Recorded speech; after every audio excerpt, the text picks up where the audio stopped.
So with Assassin's Creed Shadows set to release later this year on November 15th, as well as receiving a world premiere trailer just a few days ago, there is a lot of details about the game that you need to know, from the world size, gameplay features, stealth, and a lot more. Now bear in mind that on June 10th, we'll receive a gameplay showcase at Ubisoft Forward, so do expect a lot more to be revealed then. Anyway, if you do enjoy this video and want to stay up to date on everything Assassin's Creed, then why not consider hitting that subscribe button, and without wasting any more time, let's get right into it.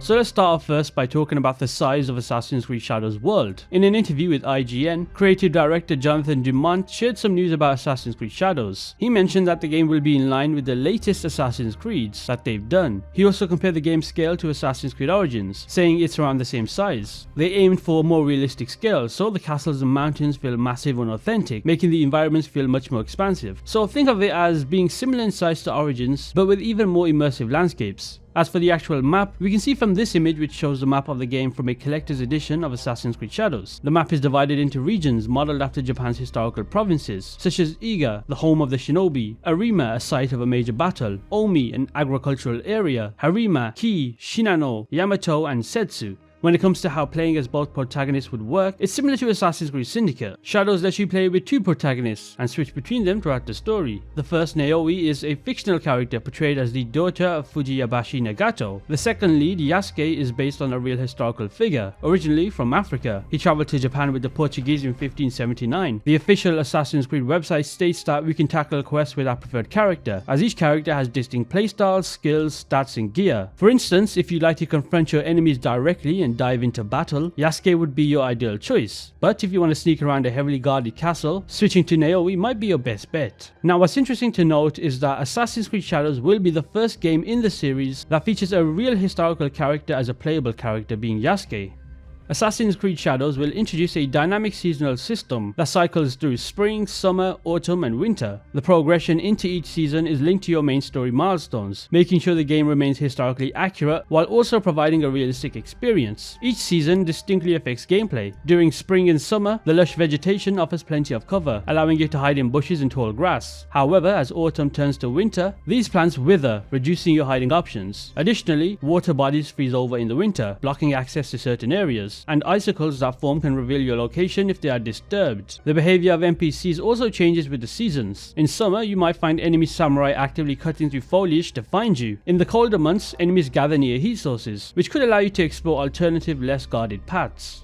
This kind of relates to seasons, as I just talked about, and that is an advanced dynamic weather system. Now this ensures that the climate conditions are realistic, varying according to both the geographical region and the current season. Harsh weather conditions, including thick fog, strong winds, and heavy snow, can affect how well enemies can see and hear. A stormy environment can be strategically used to conceal your movements. The game also has a pretty well-crafted ecology system. For example, during spring, you can see pollen being dispersed by the breeze, adding a layer of realism to the game's ecosystem. The grapple hook will be quite an important feature in Assassin's Creed Shadows for Naoi. It will be a tool that lets her overcome challenges that Yasuke cannot, and it's going to allow Naoi to climb over walls and open different paths for her character. The world of Assassin's Creed Shadows will be filled with hook points, which act as spots that allow Naoi to use the grapple hook to enter places from different angles. For traversing the world, the grapple hook will make navigation for Naoi much faster and also expands her start options. The assistant director of cinematic design pointed out that Naoi's abilities allow for a vertical navigation strategy, which comes in handy, especially in the game's massive environments like large castles. Jonathan Dumont mentioned that the game is all physics based, so there's a little bit of improbability sometimes when using it. There is also a danger to using it, but you can perform assassinations from it.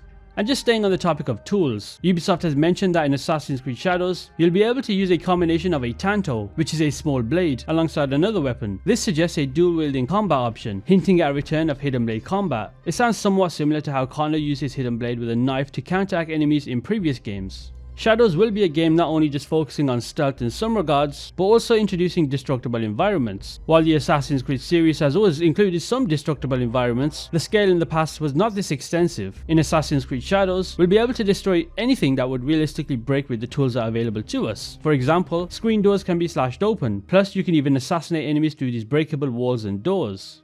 Now let's take a detour from actual gameplay and go over the DLC and expansions for Assassin's Creed Shadows, because we do have some information about this. So the game will feature 2 expansions in its season pass, and the description for this is explore new lands, meet new characters, and unravel new mysteries. Now the season pass does include a bonus quest available at launch in what seems to be a mission related to assisting a faithful dog in seeking revenge for his deceased master. A new type of NPC will appear in the game, which are called servants. In fact, we saw this in the cinematic trailer where Naomi receives a piece of paper with a note on it to then give to Yasuke. Now these servant NPCs are positioned between civilians and enemies in terms of their roles. Although they don't engage in combat, they can summon reinforcements and trigger alarms. They also follow specific patrol routes and carry lanterns during nighttime. The standout feature in Assassin's Creed has always been the hidden blade and the art of assassination, where staying out of sight is key. So game director Charles Benoit stated that we wanted to preserve that essence but also give it a more contemporary twist. So with him saying that, Assassin's Creed Shadows will introduce a fully new dynamic lighting system. This means that shadows in the game can completely conceal Naomi, allowing you to extinguish lamps and other light sources to create darkness. This strategy could also extend to eliminating those enemies that are carrying lamps. For those of you who prefer a non-violent approach, the game also offers the ability to unlock non-lethal knockouts while hiding in the shadows. In Assassin's Creed Shadows, the drone-like bird feature that we've seen quite a few times in Origins, Odyssey and Valhalla, which was used to scout areas and mark targets, will not be featured anymore. Instead, you'll have to conduct your own scouting. However, Eagle Vision makes a comeback, enabling you to see NPC silhouettes through walls. Enemies will appear marked in red, and those newly introduced servants that I just talked about earlier will be highlighted in orange.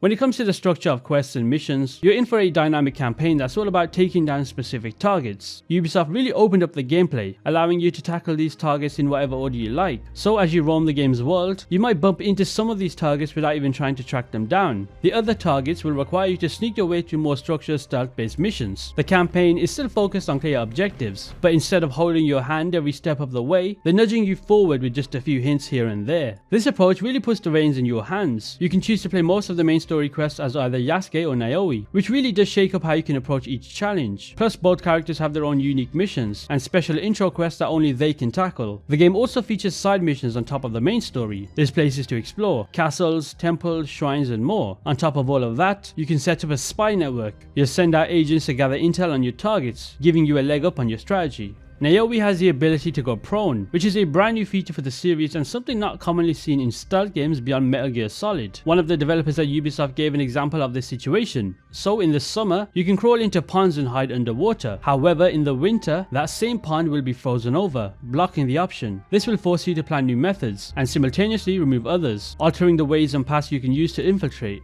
The Assassin's Creed series has traditionally had some form of player hideout, like the train hideout in Assassin's Creed Syndicate or Ravensthorpe in Assassin's Creed Valhalla, where you can add new buildings as the story progresses. However, Assassin's Creed Shadows takes this to a whole new level. In Shadows, you will have a lot more control over your hideout. You're able to decide on everything from the layout to the decorations and accessories within your base. While it remains to be seen how deep these customization options will go, like whether grid-free placements of buildings will be possible, the enhancements are a substantial departure from previous offerings in the series. Additionally, the Ultimate Edition of Assassin's Creed Shadows includes a special Sekiryu hideout pack. Now, this exclusive pack allows further customization of the hideout's appearance, although the specific names of the items it includes are not yet detailed. Notably, the pack features decorative elements such as a large banner with a red dragon motif.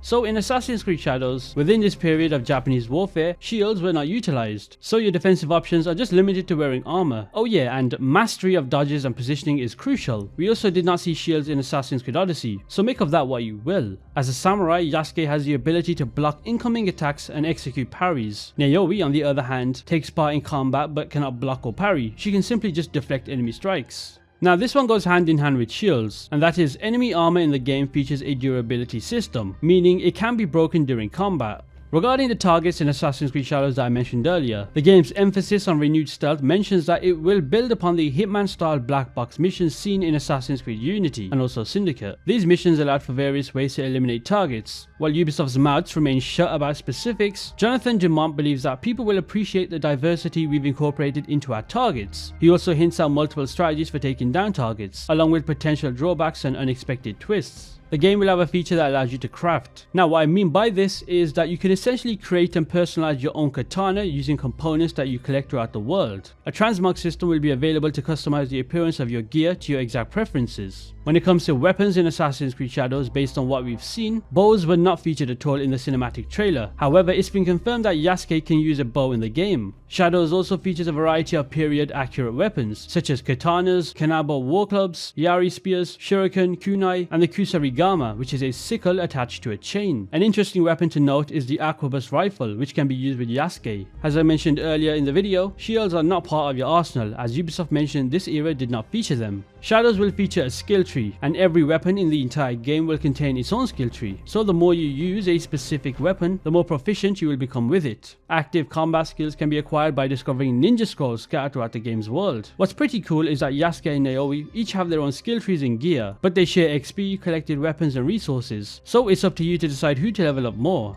The time period of Assassin's Creed Shadows is set during an era where there is a lot of trade, war, and a very diverse array of settings. This would feature the likes of populated towns, trading posts, farming lands, and large forts/castles. The developers have mentioned that these locations are all meticulously recreated at a nearly 1-to-1 scale, and the areas around these urban environments will consist of an expansive mountain range and dense forests. Now, earlier in the video I mentioned how there were 9 distinct regions in this time period of Japan, and it's confirmed that a lot of these regions will consist of numerous historical landmarks and sites to explore, just like how it's been done in pretty much every Assassin's Creed game.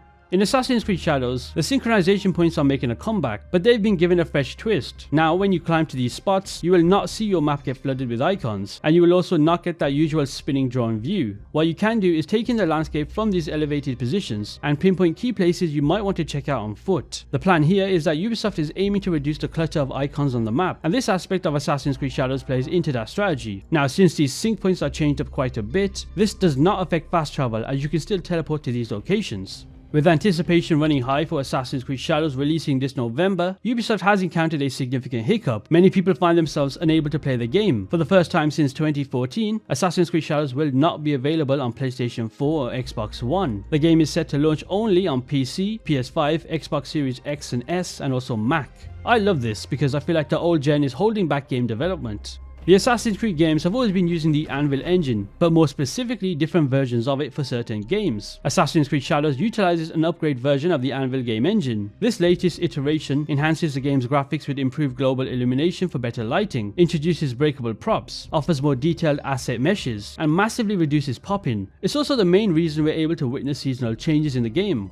As the release of Assassin's Creed Shadows nears, Ubisoft has unveiled several editions of the game. Here's a quick look at what each offers. Standard Edition comes in at $70, Gold Edition comes in at $110, and this version adds 3 days early access, a season pass and the base game. Ultimate Edition comes in at $130, and this edition offers all the perks of the Gold Edition, plus the Sekiryu character and hideout packs, 5 skill points, and a special photo mode filter. The Collector's Edition comes in at $280, and this hefty edition features a wealth of collectibles, featuring a diorama figure of both protagonists, a steelbook, an art book, a Shinobi's metal Suba replica with stand, Silk Creed Kakemo roll, and a set of 3 lithographs. What's interesting to note is that all pre-orders comes with the quest thrown to the dogs, with specific retailers offering additional character packs or lithographs.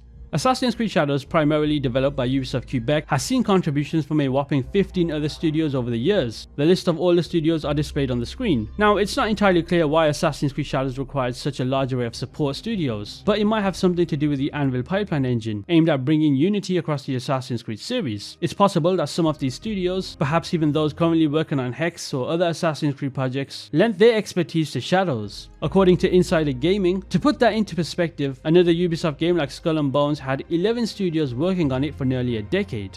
The release date for Assassin's Creed Shadows is November 15, 2024. And last but not least, make sure to have fun. You know, I'm seeing a lot of negativity on the whole Yasuke situation, and to be honest, it's showing the true colors of a lot of people. Are we forgetting this franchise is not realistic since the very first game? It's also not historically accurate. I mean, at the start of every Assassin's Creed game, it says, this is a work of fiction. You know, there's Apples of Eden, Isu, Leap of Faith, the list goes on. The fact that a black character is causing this much heat says a lot. So I just want to say, if you're still watching the video, please just make sure to have fun and not let anybody get into your head.